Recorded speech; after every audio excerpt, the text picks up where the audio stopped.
दोस्तों जिस तरह कि अज पर्यावरण की हरियाली की बड़ी लोड़ है, बार बार कहा जाता है कि पेड़ लगाओ पौधे लगाओ क्योंकि पौधे हैं तो ही जीवन है।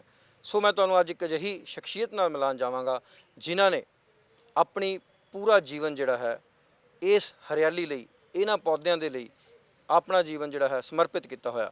बल्कि उन्हों का इत्थों तक कहना है कि एक बूटा जेकर तुसीं लाने हो तो वह तुहाडे बच्चे हैं, तुहाडा पुत्तर है, तुहानूं ओह पुत्त वाला सुख भी जरूर देऊगा। पाकिस्तान दे विच बागां वाले सरदारां दे नाम नाल मशहूर भगत सिंह जी दे सपुत्र अज साडे नाल मौजूद ने, जो कि अज हिंदुस्तान दे पंजाब दे पटियाला दे विच भी उही रौनकां उही बाग सिरजी बैठे ने। गलबात करांगे उन्हां दे नाल, जाणांगे उन्हां दा सफ़र और जाणांगे उन्हां दा इह प्रकृति नाल जिहड़ा प्यार है इस दे पिछे दा राज। बहुत बहुत स्वागत है जी तुहाडा। असीं जिस तरह कि कहा ही है कि जाणदे हां कि तुहाडा इह मोह जिहड़ा पौधिਆਂ नाल मोह पै गया, ये किस तरह पै गया? गल ये है कि मैं ਚੱਕ नंबर 463 तहसील ਸਮੁੰਦਰੀ ਜ਼ਿਲ੍ਹਾ ਲਾਇਲਪੁਰ ਦਾ ਜੰਮਪਲ ਹਾਂ ਜੀ। ਮੇਰੇ ਪਿਤਾ ਜੀ ਨੂੰ ਬਾਗ ਲਾਉਣ ਦਾ ਸ਼ੌਕ ਸੀ। ਉਹਨਾਂ ਨੇ ਉੱਥੇ ਬਾਗ ਲਾਏ। ਮਾਲਟਾ ਜ਼ਿਆਦਾ ਲਾਇਆ ਜਾਂਦਾ ਸੀ ਉੱਥੇ। ਬਾਗ ਦੇ ਨਾਲ ਨਾਲ ਉਹਨਾਂ ਨੇ ਫਿਰ ਨਰਸਰੀ ਦਾ ਕੰਮ ਵੀ ਸ਼ੁਰੂ ਕੀਤਾ। ਬਹੁਤ ਵੱਡੀ ਪੈਮਾਨੇ ਉੱਤੇ ਅਸੀਂ ਨਰਸਰੀ ਚਲਾਈ ਤੇ ਬੜਾ ਨਾਮ ਖੱਟਿਆ। ਹਜ਼ਾਰਾਂ ਬੂਟੇ ਲੋਕਾਂ ਨੂੰ ਦਿੱਤੇ। फिर मैं तो चूँकि अगे बड़े सौखे सा, मैं उस कॉलेज पढ़ता सी।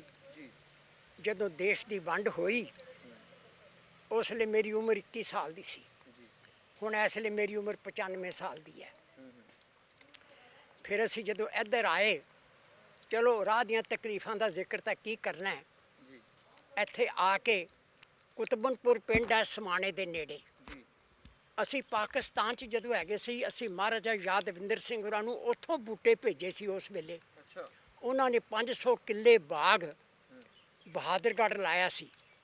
ਜਦੋਂ ਪਾਕਿਸਤਾਨ ਬਣਿਆ ਸੀ, ਜਾਈਏ ਕਿੱਥੇ, ਇੱਥੇ ਆਏ ਮਹਾਰਾਜ ਨੂੰ ਮਿਲੇ, ਉਹ ਬਹੁਤ ਖੁਸ਼ ਹੋਏ। ਅਤੇ ਇਹ ਬਾਗ ਜਿਹੜਾ ਕੁਤਬਨਪੁਰ ਰਾਈ ਦਾ ਬਾਗ ਸੀ, ਉਹਨਾਂ ਨੇ ਇਹ ਸਾਨੂੰ ਦਿੱਤਾ। ਅਸੀਂ ਉੱਥੇ ਬਹਿ ਗਏ। ਅੰਬਾਂ ਦੀਆਂ 100 ਦੇ ਕਰੀਬ ਕਿਸਮਾਂ ਸਨ ਉੱਥੇ। ਤੁਸੀਂ ਹੈਰਾਨ ਹੋਵੋਗੇ कि मैं all India fruit show committee का 11 साल मैंबर रहा, 7 साल जज रहा।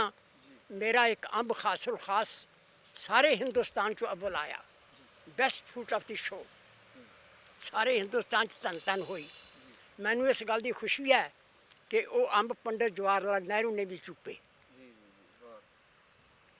फिर इत्थे आके जदों असी कुतबनपुर भी यही नर्सरी का काम शुरू किया, मैं बड़ी मेहनत की। मेरे पिता जी ने मैनू बहुत सिक्ख्या दी। 10-12 किस्म दियाँ पेमत करनियाँ आप करता रहा, हथी मालिया नू सिखाउंदा रहा। फिर महाराजा साहब दे चाचा साडे कोल बूटे लैन गए। पिंड कहंदे तुसीं इत्थे की करदे हो, चलो मैं तुहानू पटियाले थां देना। उन्होंने फिर ये थां सानू पटियाले दिती। उदों ये थां जिहड़ा फूलकियां लाज है ਇਹਦੀ जगह है, असी किराए ते लई। हुण भी साडे कोल किराए ते है। ये मेरे भरा सरदार जोगिंदर सिंह जिहड़े ने उदों जवान हो गए, ये फिर इत्थे आए। ये कारोबार फिर इन्हां दे सपुर्द हो गया। इन्हां ने बड़ी मेहनत की। तुसीं हैरान होवोगे कि श्री गुरु नानक देव जी दे प्रकाश उत्सव समय पिछले साल जदों 500 वरियां दा सी, असी 51,000 बूटा सरदार जोगिंदर सिंह ने मुफ्त वंडिया। और उस दिन तो लैके हुण तक हर साल असी जदों बरसात का सीजन आता है 5,000 बूटे फ्री ऑफ कास्ट देने छां वाले लोगों को। कोई वितकरा नहीं रखते साढ़े वास्ते। स्कूल होवे, पंचायत होवे, कॉलेज होवे, हस्पताल होवे, कोई चीज़ होवे, सांझी थां होवे। जेकर असी गल कर लीए जिस तरह के बूटियां दे प्रेम की गल, तुहाडा वो बचपन तो ही, क्योंकि पिता जी पहलां बूटियां नाल प्रेम करते सी, फिर उस तरह गुड़ती मिलती है बंदे नूं, उही प्रेम तुहाडा जिहड़ा है बूटियां नाल पै गया। तो उस तो बाद प्रकृति नाल प्रेम हो जाता, क्योंकि जदों बंदा इस दे विच सारा दिन रहिंदा। मैनूं लगदा तुहाडी इस उम्र का और इस तंदुरुस्ती का राज भी जिहड़ी ये हरियाली है, क्योंकि तुसीं इस हरियाली दे विच 24 घंटे बैठते हो और मेहनत करते हो, है ना जी? बड़ी तुहाडी गल ये बड़ी वधिया है। ਮੇਰਾ ਲੜਕਾ ਅੱਖਾਂ ਦਾ ਵੱਡਾ ਡਾਕਟਰ ਹੈ, ਉਹ ਮੈਨੂੰ ਕਹਿੰਦਾ ਤੁਸੀਂ ਨਰਸਰੀ ਨਾ ਜਾਇਆ ਕਰੋ। ਜੀ ਜੀ ਮੈਂ ਇੱਥੇ ਕਿਉਂ ਆਉਣਾ? ਇਹਦੇ ਦੋ ਰੀਜ਼ਨ ਨੇ। ਜੀ ਇੱਕ ਤਾਂ ਪ੍ਰਕਿਰਤੀ, ਜਿਵੇਂ ਤੁਸੀਂ ਕਿਹਾ, ਹਾਂਜੀ ਹਾਂ ਇੰਨੀ ਲਿਵਲੀ ਹੈ, ਹਰਿਆਵਲ, ਆਕਸੀਜਨ, ਮੇਰੀ ਸਿਹਤ ਠੀਕ ਹੋਣ ਦਾ ਇੱਕ ਰਾਜ਼ ਹੈ। ਦੂਜਾ, ਤੁਹਾਡੇ ਵਰਗੇ ਮਿਹਰਬਾਨਾਂ ਦੇ ਰੋਜ਼ ਦਰਸ਼ਨ ਹੋ ਜਾਂਦੇ ਨੇ। ਜਦੋਂ ਬੰਦਾ ਵਿਹਲਾ ਹੁੰਦਾ ਹੈ, ਦਿਮਾਗ ਸ਼ੈਤਾਨ ਦਾ ਘਰ ਹੈ, ਪੁੱਠੇ ਪਾਸੇ ਜਾਂਦਾ ਹੈ। ਇਹ ਰੁੱਝਿਆ ਰਵੇ ਤੇ ਫਿਰ ਠੀਕ ਰਹਿੰਦਾ ਹੈ। ਇਸ ਲਈ ਦੋ ਫਾਇਦੇ ਨੇ। ਇੱਕ ਤਾਂ ਮੇਰਾ ਦਿਮਾਗ ਜਿਹੜਾ ਹੈਗਾ ਇਹ ਬਿਜ਼ੀ ਰਹਿੰਦਾ ਹੈ, ਦੂਜਾ ਮੈਨੂੰ ਐਨਵਾਇਰਨਮੈਂਟ ਬੜਾ ਰਿਚ ਮਿਲਦਾ ਹੈ, ਜੋ ਤੁਸੀਂ ਕਿਹਾ। ਬਿਲਕੁਲ ਜੀ। ਔਰ ਮੈਂ ਇੱਥੇ ਨੌਜਵਾਨਾਂ ਨੂੰ, ਅੱਜ ਦਿਆਂ ਨੂੰ, ਜਿਹੜੇ ਕਿ ਆਪਣਾ ਬਹੁਤ ਸਮਾਂ ਜਿਹੜਾ ਹੈ ਇੰਟਰਨੈਟ ਤੇ ਜਾਂ ਗੇਮਾਂ ਜਾਂ ਹੋਰ ਸੋਸ਼ਲ ਨੈਟਵਰਕਿੰਗ ਸਾਈਟ ਤੇ ਚੈਟਿੰਗਾਂ 'ਚ ਵੇਸਟ ਕਰਦੇ ਆ, ਮੈਂ ਉਹਨਾਂ ਨੂੰ ਕਹਾਂਗਾ ਕਿ ਜੇ ਇਸ ਤਰ੍ਹਾਂ ਦਾ ਤੰਦਰੁਸਤ ਜੀਵਨ ਤੁਸੀਂ ਚਾਹੁੰਦੇ ਹੋ, ਸਿਹਤਯਾਬਤਾ ਜੀਵਨ ਚਾਹੁੰਦੇ ਹੋ, ਤੇ ਪ੍ਰਕਿਰਤੀ ਨੂੰ ਥੋੜ੍ਹਾ ਸਮਾਂ ਦਿਓ, ਆਪਣੇ ਆਪ ਨੂੰ ਥੋੜ੍ਹਾ ਸਮਾਂ ਦਿਓ। ਵਿਹਲਾ ਮਨ ਸ਼ੈਤਾਨ ਦਾ ਘਰ ਹੁੰਦਾ। ਜੇਕਰ ਤੁਸੀਂ ਉਸ ਸ਼ੈਤਾਨ ਨੂੰ ਮਾਰ ਕੇ ਕਿਤੇ ਨਾ ਕਿਤੇ ਮਸ਼ਰੂਫ ਹੋਵੋਗੇ ਤੇ ਤੁਸੀਂ ਬਹੁਤ ਵਧੀਆ ਆਰੋਗਯ ਜੀਵਨ ਜੀ ਸਕਦੇ ਹੋ। ਹੁਣ ਗੱਲ ਕਰਦੇ ਹਾਂ ਜੀ ਕਿ ਜਿਸ ਤਰ੍ਹਾਂ ਕਿ ਪੌਦਿਆਂ ਦੀ ਗੱਲ ਕਰੀਏ, ਸਾਨੂੰ ਸੁਣਨ 'ਚ ਮਿਲਿਆ ਕਿ ਤੁਸੀਂ 20 ਲੱਖ ਦੇ ਰਕਮ ਦੇ ਆਸ-ਪਾਸ ਦੇ ਪੌਦੇ ਜਿਹੜੇ ਆ ਹੁਣ ਤੱਕ ਲੋਕਾਂ ਨੂੰ ਫ੍ਰੀ ਦੇ ਚੁੱਕੇ ਹੋ। ਇਹਦੇ 'ਚ ਕੋਈ ਸ਼ੱਕ ਨਹੀਂ। ਸਾਨੂੰ ਇਸ ਗੱਲ ਦਾ ਮਾਣ ਹੈ ਕਿ ਸ਼ਮਾਲੀ ਹਿੰਦੁਸਤਾਨ ਵਿੱਚ ਸਾਡੇ ਤੋਂ ਵੱਡੀ ਕੋਈ ਨਰਸਰੀ ਨਹੀਂ। ਜੀ ਪਟਿਆਲੇ ਵਿੱਚ ਹੋਰ ਵੀ 5-6 ਨਰਸਰੀਆਂ ਨੇ, ਤੁਸੀਂ ਘੁੰਮ ਕੇ ਜਾ ਕੇ ਦੇਖੋ। ਜਿੰਨੀ ਵੈਰਾਈਟੀ ਸਾਡੇ ਕੋਲ ਹੈ, ਸਜਾਵਟੀ ਬੂਟਿਆਂ ਦੀ, ਫਲਦਾਰ ਬੂਟਿਆਂ ਦੀ, ਫੁੱਲਾਂ ਵਾਲੇ ਬੂਟਿਆਂ ਦੀ, ਤੁਹਾਨੂੰ ਹੋਰ ਕਿਤੇ ਨਹੀਂ ਮਿਲੇਗੀ। ਸਾਰੇ ਹਿੰਦੁਸਤਾਨ 'ਚੋਂ ਬੂਟੇ ਖਰੀਦਦੇ ਹਾਂ ਤੇ ਸਾਰੇ ਹਿੰਦੁਸਤਾਨ 'ਚ ਬੂਟੇ ਵੇਚਦੇ ਹਾਂ। ਔਰ ਅਸੀਂ ਬਹੁਤ ਸਾਰੀਆਂ ਹੋਰ ਵੀ ਸੰਸਥਾਵਾਂ ਨੇ ਜਿਹੜੀਆਂ ਸਾਥੋਂ ਬੂਟੇ ਮੁਫਤ ਲੈ ਜਾਂਦੀਆਂ ਤੇ ਲੋਕਾਂ ਨੂੰ ਵੰਡਦੀਆਂ। ਸਾਡੀ ਇੱਕੋ ਹੀ ਬੇਨਤੀ ਆ ਹਰ ਇੱਕ ਨੂੰ, ਬੂਟਾ ਲਾਉਣਾ ਬਹੁਤ ਚੰਗੀ ਗੱਲ ਹੈ, ਸੰਭਾਲਣਾ ਉਸ ਤੋਂ ਵੀ ਚੰਗੀ ਗੱਲ ਹੈ। ਜੇ ਬੂਟਾ ਲਾ ਕੇ ਨਹੀਂ ਸੰਭਾਲਿਆ ਗਿਆ, ਲਾਉਣ ਦਾ ਕੋਈ ਫਾਇਦਾ ਨਹੀਂ।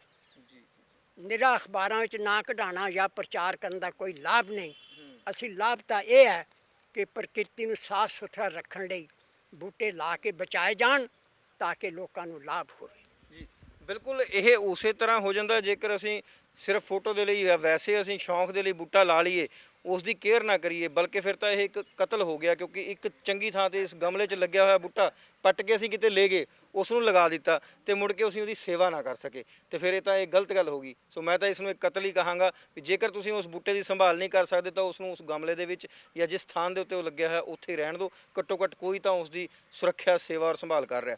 ਇਸੇ ਤੇ ਤੁਹਾਡੀ ਗੱਲ ਦਾ ਮੈਂ ਜ਼ਿਕਰ ਕਰਦਾ ਕਿ ਤੁਹਾਡਾ ਕਹਿਣਾ ਇਹ ਵੀ ਹੈ ਕਿ ਜਿਹੜੇ ਇੱਕ ਬੂਟਾ ਹੈ ਇਹ ਵੱਡਾ ਹੋ ਕੇ ਤੁਹਾਡੇ ਪੁੱਤ ਵਾਂਗ ਤੁਹਾਡਾ ਸਾਥ ਦੇਊਗਾ। ਇਸ ਦੇ ਪਿੱਛੇ ਕੀ ਰਾਜ ਹੈ? ਦੇਖੋ, ਗੱਲ ਇਹ ਹੈ, ਸ਼ਾਸਤਰਾਂ ਵਿੱਚ ਲਿਖਿਆ ਹੋਇਆ ਹੈ ਕਿ ਇੱਕ ਰੁੱਖ 100 ਪੁੱਤਰ ਦੇ ਬਰਾਬਰ ਹੈ। ਜੀ ਰੁੱਖ ਜਿਹੜਾ ਹੈਗਾ ਇਹ ਨਿਰੀ ਛਾਂ ਨਹੀਂ ਦਿੰਦਾ, ਪ੍ਰਕਿਰਤੀ ਨੂੰ ਸਾਫ਼ ਕਰਦਾ ਹੈ। ਅਸੀਂ ਪ੍ਰਕਿਰਤੀ ਨੂੰ ਗੰਦਾ ਕਰਦੇ ਹਾਂ, ਰੁੱਖ ਪ੍ਰਕਿਰਤੀ ਨੂੰ ਸਾਫ਼ ਕਰਦਾ ਹੈ, ਸਾਨੂੰ ਆਕਸੀਜਨ ਦਿੰਦਾ, ਸਾਨੂੰ ਜੀਵਨ ਦਿੰਦਾ। ਸਾਡੀ ਜੀਵਨ ਦਾ ਇੱਕ ਰਾਜ਼ ਰੁੱਖ ਵੀ ਹਨ। ਔਰ ਇਸ ਵੇਲੇ ਮੇਰਾ ਖਿਆਲ ਹੈ ਜਿੰਨੀਆਂ ਬਿਮਾਰੀਆਂ ਨੇ ਇਹਨਾਂ ਦਾ ਰੀਜ਼ਨ ਇਹੀ ਹੈ ਕਿ ਅਸੀਂ ਰੁੱਖ ਵੱਢ ਕੇ ਖਾਲੀ ਕਰ ਦਿੱਤੇ, ਰੁੱਖ ਬਹੁਤ ਘਟ ਗਏ। ਬਹੁਤ ਰੁੱਖਾਂ ਨੂੰ ਵਧਾਉਣਾ, ਇਹਨਾਂ ਦੀ ਗਿਣਤੀ ਵਧਾਉਣੀ ਬੜਾ ਜ਼ਰੂਰੀ ਹੈ। ਅਸੀਂ ਤਾਂ ਸਾਰਿਆਂ ਨੂੰ ਇਹੀ ਕਹਿੰਦੇ ਹਾਂ ਜਿਹੜੇ ਸਾਥੋਂ ਰੁੱਖ ਲੈ ਜਾਂਦੇ ਨੇ ਕਿ ਭਾਈ 10 ਨਹੀਂ ਲਿਜਾਣੇ, ਇੱਕ ਲਿਜਾਓ, ਲੇਕਿਨ ਉਹ ਲਾ ਕੇ, ਉਹ ਸੰਭਾਲ ਕੇ, ਪਾਲ ਕੇ, ਵੱਡਾ ਕਰਕੇ ਦਿਖਾਓ। ਜੀ ਬਿਲਕੁਲ ਸਹੀ ਗੱਲ ਹੈ। ਬਿਲਕੁਲ ਤੁਸੀਂ ਦਰੁਸਤ ਕਿਹਾ ਕਿ ਬੂਟਾ ਲਗਾਉਣਾ ਤਾਂ 10 ਦੀ ਥਾਂ ਤੇ ਇੱਕ ਲਗਾ ਲਓ, ਪਰ ਉਸ ਨੂੰ ਵੱਡਾ ਕਰੋ ਤਾਂ ਜੋ ਕਿਸੇ ਦਾ ਫਾਇਦਾ ਦੇਵੇ। ਸੋ ਤੁਸੀਂ ਦੇਖਿਆ ਹੈ ਕਿ ਇਹਨਾਂ ਦੇ ਕਹਿਣ ਦੇ ਮੁਤਾਬਿਕ ਬਿਲਕੁਲ ਸਹੀ ਹੈ ਕਿ ਇੱਕ ਜਿਹੜਾ ਰੁੱਖ ਹੈ 100 ਪੁੱਤਾਂ ਬਰਾਬਰ ਹੁੰਦਾ। ਸੋ ਇਸੇ ਕਰਕੇ ਅਸੀਂ ਵੀ ਉਹਨਾਂ ਲੋਕਾਂ ਨੂੰ ਵੀ ਅਪੀਲ ਕਰਦੇ ਹਾਂ ਜੋ ਪ੍ਰੇਮ ਕਰਦੇ ਆ ਪ੍ਰਕਿਰਤੀ ਨੂੰ ਔਰ ਆਪਣੇ ਆਪ ਨੂੰ, ਕਿਉਂਕਿ ਆਪਣੇ ਆਪ ਨੂੰ ਪ੍ਰੇਮ ਕਰਨਾ ਵੀ ਇਹੀ ਹੈ ਕਿ ਅਸੀਂ ਸਹੀ ਹਵਾ ਲਾਂਗੇ, ਸਹੀ ਆਕਸੀਜਨ ਲਾਂਗੇ, ਤਾਂ ਹੀ ਅਸੀਂ ਸਵਸਥ ਰਹਿ ਸਕਾਂਗੇ। ਸੋ ਇਸ ਨਰਸਰੀ ਦੇ ਵਿੱਚ ਜਿੱਥੇ ਅਸੀਂ ਬੈਠੇ ਹਾਂ, ਤੁਸੀਂ ਦੇਖ ਰਹੇ ਹੋ ਕਿ ਇੱਥੇ ਇਸ ਨਰਸਰੀ ਦੇ ਔਰ ਇਹਨਾਂ ਦੇ ਜਿਹੜੇ ਰੁੱਖ ਹੈ ਉਹ ਮਹਾਰਾਜਾ ਯਾਦਵਿੰਦਰ ਸਿੰਘ, ਜੋ ਕਿ ਤੁਹਾਨੂੰ ਪਤਾ ਜਿਨ੍ਹਾਂ ਨੇ ਪਟਿਆਲਾ ਦੇ ਵਿੱਚ ਕੀ ਆਸ-ਪਾਸ ਦੀ ਰਿਆਸਤ ਦੇ ਵਿੱਚ ਬੜੀਆਂ ਅਜਿਹੀਆਂ ਚੀਜ਼ਾਂ ਬਣਾਈਆਂ ਜੋ ਦੇਖਦੇ ਹੀ ਬਣਦੀਆਂ, ਜੋ ਨਿਸ਼ਾਨੀਆਂ ਨੇ ਅੱਜ ਵੀ। ਸੋ ਉਹਨਾਂ ਨੇ ਹੀ ਇੱਥੇ ਇਹ ਨਰਸਰੀ ਵੀ ਇਹਨਾਂ ਨੂੰ ਕਿਹਾ ਕਿ ਤੁਸੀਂ ਇੱਥੇ ਆ ਜਾਓ, ਉੱਥੇ ਪਿੰਡ ਤੋਂ ਉੱਠ ਕੇ। ਸੋ ਉਹਨਾਂ ਦੀ ਵੀ ਇਸ ਦੇ ਵਿੱਚ ਯੋਗਦਾਨ ਹੈ। ਔਰ ਇਸ ਨਰਸਰੀ ਤੋਂ ਬੂਟੇ, ਜੇ ਗੱਲ ਕਰ ਲਈਏ ਆਪਾਂ, ਕਹਿਣ ਦੀ ਗੱਲ ਨਹੀਂ, ਇਹ ਸਾਫ਼ ਜਿਹੜਾ ਹੈ ਪ੍ਰਤੱਖ ਹੈ ਕਿ ਮਹਾਰਾਜਾ ਘਰਾਣੇ ਦੇ ਵਿੱਚ ਵੀ ਇਹਨਾਂ ਦੀ ਨਰਸਰੀ ਦੇ ਬੂਟੇ ਲੱਗਦੇ ਰਹੇ ਔਰ ਪ੍ਰਧਾਨ ਮੰਤਰੀ ਵੱਲੋਂ ਵੀ ਇਹਨਾਂ ਵੱਲੋਂ ਤਿਆਰ ਕੀਤੇ ਜਿਹੜੇ ਅੰਬ ਹੈ ਉਹ ਖਾ ਕੇ ਉਹਨਾਂ ਦਾ ਸਵਾਦ ਲਿੱਤਾ ਗਿਆ। ਸੋ ਕਿਸ ਤਰ੍ਹਾਂ ਮਹਿਸੂਸ ਹੁੰਦਾ ਜੀ ਜਦੋਂ ਐਡੀ ਐਡੀਆਂ ਉਪਲਬਧੀਆਂ ਆਪਾਂ ਹਾਸਲ ਕਰਦੇ ਹਾਂ? ਗੱਲ ਇਹ ਹੈ, ਅਸੀਂ ਆਪਣੇ ਬਜ਼ੁਰਗਾਂ ਦੇ ਬੜੇ ਮਸ਼ਕੂਰ ਹਾਂ ਜਿਨ੍ਹਾਂ ਨੇ ਸਾਨੂੰ ਇੱਕ ਐਸਾ ਚੰਗਾ ਪੇਸ਼ਾ ਦਿੱਤਾ ਜਿਹੜਾ ਲਿਵਲੀ ਹੈ। ਨਾ ਤਾਂ ਇਹਦੇ ਵਿੱਚ ਕੁਝ ਗੰਦਾ ਹੁੰਦਾ, ਹੱਥ ਪੈਰ ਕੱਪੜੇ, ਨਾ ਇਹਦੇ ਵਿੱਚ ਮਨ, ਦੋਵਾਂ ਚੀਜ਼ਾਂ ਦੀ ਸਫਾਈ ਹੁੰਦੀ ਹੈ। ਤੋ ਮੈਂ ਸਮਝਣਾ ਇਹ ਸੇਵਾ ਵੀ ਇੱਕ ਤਰ੍ਹਾਂ ਦੀ ਤਪੱਸਿਆ ਹੈ, ਇੱਕ ਸਾਧਨਾ ਹੈ ਸਮਾਜ ਨੂੰ ਚੰਗਾ ਬਣਾਉਣ ਲਈ, ਸਮਾਜ ਨੂੰ ਪਾਕ ਪਵਿੱਤਰ ਸੁਥਰਾ ਬਣਾਉਣ ਲਈ। ਔਰ ਅਸੀਂ ਇਹਦੇ ਭਾਈਵਾਲ ਹਾਂ, ਸਾਨੂੰ ਇਸ 'ਤੇ ਮਾਣ ਵੀ ਹੈ ਅਤੇ ਸਾਨੂੰ ਖੁਸ਼ੀ ਵੀ ਹੈ। ਇੱਥੇ ਮੇਰੇ ਮਨ ਦੇ ਵਿੱਚ ਇੱਕ ਸਵਾਲ ਹੋਰ ਆਉਂਦਾ ਹੈ, ਜਿਸ ਤਰ੍ਹਾਂ ਕਿ ਜਦੋਂ ਦੇਸ਼ ਦੀ ਵੰਡ ਹੁੰਦੀ ਹੈ ਬੜਾ ਦਰਦਨਾਕ ਉਹ ਸਮਾਂ ਸੀਗਾ, ਪਰ ਉਦੋਂ ਜਿਹੜੇ ਲੋਕ ਆਏ ਉਹਨਾਂ ਨੂੰ ਗਵਰਨਮੈਂਟ ਨੇ ਵੀ ਮਦਦ ਕੀਤੀ, ਸਰਕਾਰੀ ਨੌਕਰੀਆਂ ਮਿਲੀਆਂ ਔਰ ਤੁਸੀਂ ਵੀ ਮਾਸ਼ਾਅੱਲਾ ਬੜੀ ਅੱਛੀ ਤੁਹਾਡੀ ਹਾਇਰ ਐਜੂਕੇਸ਼ਨ ਸੀ, ਉਸ ਵਕਤ ਤੁਸੀਂ ਕਾਲਜ ਦੇ ਵਿੱਚ ਸੀਗੇ। ਫਿਰ ਤੁਸੀਂ ਉਹ ਨੌਕਰੀਆਂ ਨਾ ਕਰਦੇ ਹੋਏ ਬਲਕਿ ਆਪਣੇ ਜਿਹੜਾ ਪੁਰਖਾਂ ਦਾ ਕੰਮ ਸੀਗਾ ਜਾਂ ਫਿਰ ਇਹ ਕੰਮ ਸੀਗਾ, ਇਹ ਸਿਰਫ ਇਸ ਲਈ ਕੀਤਾ ਕਿ ਪ੍ਰਕਿਰਤੀ ਨਾਲ ਜੁੜੇ ਹੋਏ ਸੀ ਜਾਂ ਫਿਰ ਕੋਈ ਹੋਰ ਵਜ੍ਹਾ ਸੀ? ਵੇਖੋ ਗੱਲ ਇਹ ਹੈ, ਜਿਹੜੀ ਭੁੱਖ ਹੈ ਨਾ ਇਹ ਬੰਦੇ ਕੋਲ ਕਈ ਕਾਰਜ ਕਰਾਉਂਦੀ ਹੈ। ਪਾਕਿਸਤਾਨ ਦੇ ਜਦੋਂ ਬਣਿਆ ਇਸ ਤੋਂ ਪਹਿਲਾਂ ਅਸੀਂ ਬਹੁਤ ਸੌਖੇ ਸੀ। ਜਦੋਂ ਦੇਸ਼ ਦੀ ਵੰਡ ਹੋਈ ਅਸੀਂ ਇੱਧਰ ਆਏ, ਸਭ ਤੋਂ ਪਹਿਲਾ ਫਿਕਰ ਸਾਨੂੰ ਆਪਣੀ ਰੋਟੀ ਦਾ ਲੱਗਾ। ਮੈਂ ਸਾਰੇ ਘਰ 'ਚੋਂ ਵੱਡਾ ਸੀ ਅਤੇ ਮੈਨੂੰ ਆਪਣੇ ਖਾਨਦਾਨ ਅਤੇ ਪਿਤਾ ਜੀ ਦੀ ਮਦਦ ਕਰਨੀ ਜ਼ਰੂਰੀ ਸੀ। ਅਤੇ ਜਦੋਂ ਸਾਨੂੰ ਕੁਤਬੁੱਧਪੁਰ ਬਾਗ ਜਿਹੜਾ ਜ਼ਿਕਰ ਮੈਂ ਕੀਤਾ ਤੁਹਾਨੂੰ ਅਲਾਟ ਹੋਇਆ, ਉਹਨਾਂ ਨੇ ਮੈਨੂੰ ਇੱਥੇ ਬਿਠਾਇਆ। ਉਦੋਂ ਕਿਸੇ ਨੇ ਬੂਟਾ ਬਣਾਉਣਾ ਨਹੀਂ ਸੀ ਆਉਂਦਾ ਅਤੇ ਕੁਤਬੁੱਧਪੁਰ 'ਚ ਅਸੀਂ ਜਦੋਂ ਬੂਟੇ ਬਣਾਏ, ਦੂਰ ਨੇੜੇ ਅਸੀਂ ਸਭ ਮਸ਼ਹੂਰ ਹੋ ਗਏ ਵੀ ਜੇ ਚੰਗਾ ਬੂਟਾ ਲੈਣਾ ਤਾਂ ਕੁਤਬੁੱਧਪੁਰ ਜਾਓ, ਕੁਤਬੁੱਧਪੁਰ ਨਰਸਰੀ ਤੋਂ ਚੰਗਾ ਬੂਟਾ ਲੱਭੇਗਾ। ਔਰ ਮੈਨੂੰ ਬੜੀ ਖੁਸ਼ੀ ਹੈ ਇਸ ਗੱਲ ਦੀ, ਬੜਾ ਮਾਣ ਵੀ ਹੈ ਕਿ ਅਸੀਂ ਹਮੇਸ਼ਾ ਹੀ ਇਸ ਕੋਸ਼ਿਸ਼ 'ਤੇ ਰਹੇ ਹਾਂ ਕਿ ਚੰਗਾ ਬੂਟਾ ਨਹੀਂ ਹੈਗਾ ਤੇ ਨਾ ਦਿਓ, ਲੇਕਿਨ ਸਹੀ ਕਿਸਮ ਦਿਓ, ਕਿਸੇ ਨੂੰ ਕਿਸੇ ਨਾਲ ਧੋਖਾ ਨਾ ਕਰੋ। ਉਸ ਸੇਵਾ ਤੇ ਪ੍ਰਸਿੱਧੀ ਦਾ ਇਨਾਮ ਸਾਨੂੰ ਇਹ ਮਿਲਿਆ ਹੈ ਕਿ ਅੱਜ ਸਾਡਾ ਕੰਮ ਜਿਹੜਾ ਹੈਗਾ ਉਹ ਇੰਨਾ ਜ਼ਿਆਦਾ ਚੱਲ ਰਿਹਾ ਹੈ ਕਿ ਮੈਂ ਪਰਮਾਤਮਾ ਦਾ ਧੰਨਵਾਦ ਕਰਦਾ। ਇਸ ਵੇਲੇ ਸਾਨੂੰ ਕਿਸੇ ਗੱਲ ਦੀ ਕਮੀ ਨਹੀਂ ਹੈ। ਮਤਲਬ ਇਹ ਤਾਂ ਉਹ ਕਹਿ ਲਈਏ ਵੀ ਪੁੰਨ ਤੇ ਫਲੀਆਂ ਵਾਲਾ ਕੰਮ ਹੋਇਆ ਪਿਆ, ਵੀ ਪੁੰਨ ਵੀ ਮਿਲ ਰਿਹਾ ਤੇ ਫਲੀਆਂ ਵੀ ਮਿਲ ਰਹੀਆਂ। ਚਲੋ ਇਹ ਤਾਂ ਅੱਛੀ ਗੱਲ ਹੈ, ਜਿਸ ਤਰ੍ਹਾਂ ਜੋ ਮਿਹਨਤ ਕਰਦਾ ਉਸ ਨੂੰ ਉਸ ਦਾ ਫਲ ਮਿਲਦਾ ਔਰ ਮਿਲਣਾ ਵੀ ਚਾਹੀਦਾ। ਬਸ ਮੇਰਾ ਅਖੀਰਲਾ ਸਵਾਲ ਹੈ ਤੁਹਾਡੇ ਤੋਂ ਕਿ ਜਿਹੜੇ ਲੋਕ ਪ੍ਰਕਿਰਤੀ ਨੂੰ ਮਾੜਾ ਮੋਟਾ ਪਿਆਰ ਕਰਦੇ ਆ, ਮਤਲਬ ਇੱਛਾ ਹੁੰਦੀ ਹੈ ਉਹਨਾਂ ਦੇ ਮਨ ਦੇ ਵਿੱਚ ਕਿ ਅਸੀਂ ਪੌਦੇ ਲਗਾਈਏ, ਜਿਹੜਾ ਗਮਲੇ ਘਰਾਂ ਦੇ ਵਿੱਚ ਲਾਈਏ ਜਾਂ ਕਿਤੇ ਬਾਹਰ ਜਾ ਕੇ ਪੌਦੇ ਲਾਈਏ, ਕਿਤੇ ਨਾ ਕਿਤੇ ਉਹਨਾਂ ਨੂੰ ਕਈ ਵਾਰ ਐਂ ਮਹਿਸੂਸ ਹੁੰਦਾ ਕਿ ਇਸ ਦੇ ਨਾਲ ਕਿਵੇਂ ਸੰਭਾਲ ਕਰਾਂਗੇ ਜਾਂ ਕੁਝ, ਉਹਦੇ ਲਈ ਤੁਸੀਂ ਕੋਈ ਟਿਪਸ ਦੇਣਾ ਚਾਹੋਗੇ?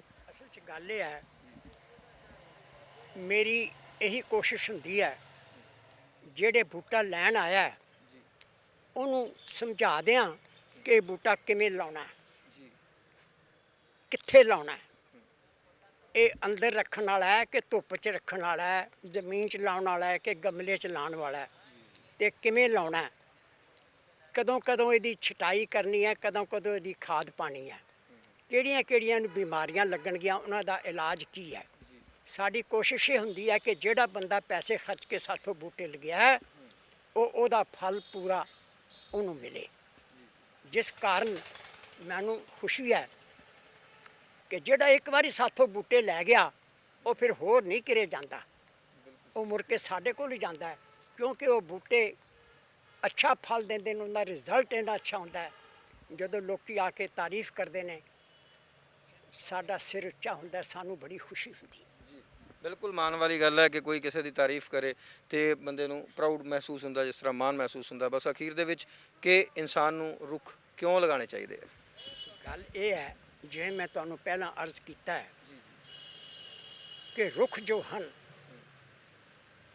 ਇਹ ਪ੍ਰਕਿਰਤੀ ਨੇ ਬੰਦੇ ਤੋਂ ਪਹਿਲਾਂ ਪੈਦਾ ਕੀਤੇ, ਬੰਦਾ ਬਾਅਦ 'ਚ ਪੈਦਾ ਹੋਇਆ।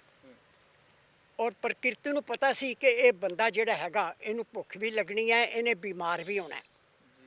ਦੋਵਾਂ ਚੀਜ਼ਾਂ ਦਾ ਇਲਾਜ ਕੁਦਰਤ ਨੇ ਰੁੱਖਾਂ ਨੂੰ ਸੌਂਪ ਦਿੱਤਾ। ਸਾਨੂੰ ਪਤਾ ਹੋਵੇ ਭਾਵੇਂ ਨਾ ਹੋਵੇ। ਮੈਂ ਇੱਕ ਗੱਲ ਕਹਾਂ, ਸਾਡੀ ਇਹ ਬਦਕਿਸਮਤੀ ਹੈ ਕਿ ਸੰਸਕ੍ਰਿਤ ਬੋਲੀ ਜੋ ਜ਼ਬਾਨ ਸਾਡੀ ਸੀ ਅਸੀਂ ਉਹਨੂੰ ਭੁੱਲ ਗਏ ਹਾਂ। ਉਹਦੇ ਵਿੱਚ ਸਾਰਾ ਲਿਟਰੇਚਰ ਮੌਜੂਦ ਹੈ ਔਰ ਕੱਲਾ ਕੱਲਾ ਰੁੱਖ ਜਿਹੜਾ ਹੈਗਾ ਹੈ ਸਾਡੀ ਬਿਮਾਰੀ ਦਾ ਇਲਾਜ ਹੈ। ਇਹਦੇ ਵਿੱਚ ਦਵਾਈਆਂ ਲੁਕੀਆਂ ਹੋਈਆਂ ਨੇ, ਇਹਦੇ ਵਿੱਚ ਸਭ ਕੁਝ ਲੁਕਿਆ ਹੋਇਆ। ਨਿਰਾ ਇਹ ਸਾਨੂੰ ਭੋਜਨ ਨਹੀਂ ਦਿੰਦੇ, ਇਹ ਸਾਡੀਆਂ ਬਿਮਾਰੀਆਂ ਦਾ ਇਲਾਜ ਵੀ ਕਰਦੇ ਨੇ। ਇਸ ਲਈ ਮਨੁੱਖ ਨੂੰ ਤੰਦਰੁਸਤ ਰੱਖਣ ਲਈ ਤੇ ਨਰੋਆ ਰੱਖਣ ਲਈ ਰੁੱਖਾਂ ਦਾ ਬਹੁਤ ਵੱਡਾ ਯੋਗਦਾਨ ਹੈ, ਜਿਸ ਨੂੰ ਮੰਨਣਾ ਚਾਹੀਦਾ ਹੈ।